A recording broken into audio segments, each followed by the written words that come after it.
সময় নষ্ট না করে আমাদের সময় দেওয়া উচিত ভবিষ্যতের জন্য। আর যার যেটা কাজ দুদকের কাজ করবে, আমরা কখনোই দুর্নীতিকে প্রশ্রয় দেইনি, দেব না। সরকারি বিভাগগুলো আছে, তাদের সকলের সঙ্গে আমি বৈঠক করেছি আমাদের জেলা প্রশাসকের সভাপতিত্বে।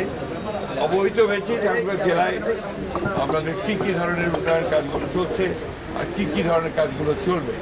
ইতিমধ্যে আপনাদের একটা সুখবর দিয়ে দেই যে ইতিমধ্যেই আমাদের এই মেডিকেল কলেজ স্থাপনের জন্য আমাদের টিম এসেছে।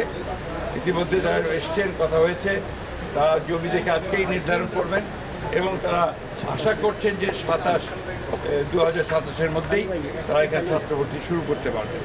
তো এটা আমাদের জন্য ঠাকুরের জন্য নিঃসন্দেহে ভালো খবর। দ্বিতীয়ত হচ্ছে যে আমরা বিভিন্ন বিষয়গুলি আলোচনা করেছি। আমরা সবচেয়ে বেশি জোর দিয়েছি মাদক নিয়ন্ত্রণের জন্য। আমরা আশা করি যে আমাদের এসপি সাহেবের নিজস্ব ব্যক্তিগত তত্ত্বাবধানের মাধ্যমে অতি দ্রুত এর উপরে আজ থেকেই কার্যক্রম শুরু হবে। তৃতীয়ত আমরা জোর দিয়েছি একটা যে হাসপাতাল আছে, সেই হাসপাতালের সেবা উন্নত করবার জন্য আমরা গুরুত্ব আরোপ করেছি। আমাদের ঠাকুরগাঁও পৌরসভার উন্নয়নের জন্য আপনার কাজ হয়েছে, কথা বলেছি আজকে। কৃষির উন্নয়নের জন্য আমরা কথা বলেছি, কাজ করেছি, কত অনেকগুলো প্রজেক্ট আছে, সেই প্রজেক্টগুলোকে বাস্তবায়িত করার জন্য দ্রুত ব্যবস্থা নেওয়া হবে।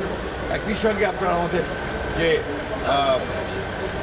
খাদ্য যেটাকে আমরা নিরাপত্তা নিশ্চিত করার জন্য সেই ব্যবস্থাগুলো গ্রহণ করা হবে। এছাড়াও আমরা আপনার মহিলাদের আপনার কর্মকর্মার যে সমস্ত উন্নয়ন কর্মসূচি আছে সেগুলোর ব্যাপারে কথা বলেছি। যুবকদের আছে সেটার কথা বলেছি। আমাদের যে ফ্যামিলি কার্ড, যেটা আমাদের মাননীয় প্রধানমন্ত্রীর সবচেয়ে বড় একটা আপনার কর্মসূচি, সেই কর্মসূচিকে অবিলম্বে আমার মনে হয় যে এই মাসের মধ্যেই হয়তো এটাকে আপনার ইমপ্লিমেন্ট করা হবে। রহিমনপুরের একটি ইউনিয়নকে ওয়ার্ডকে নেওয়া হয়েছে প্রাথমিকভাবে, এটা কাজ শুরু হবে আপনার পাইলট প্রজেক্ট হিসেবে। সময় নষ্ট না করে আমাদের সময় দেওয়া উচিত ভবিষ্যতের জন্য। আমরা কত দ্রুত সামনের দিকে যেতে পারবো, দেশকে কি করে আপনার সত্যিকার অর্থে একটু সমৃদ্ধ অর্থনীতিতে পরিণত করতে পারবো, গণতান্ত্রিক প্রতিষ্ঠানগুলোকে শক্তিশালী করতে পারবো, সেই বিষয়গুলো আমাদের নজর দেওয়া উচিত। আর যার যেটা কাজ দুদকের কাজ করবে, যারা দুর্নীতি করবে তাদের দেখার জন্য দুদক আছে, তারা দেখবেন, তাই না? আমরা কখনোই দুর্নীতিকে প্রশ্রয় দেইনি, দেবো না।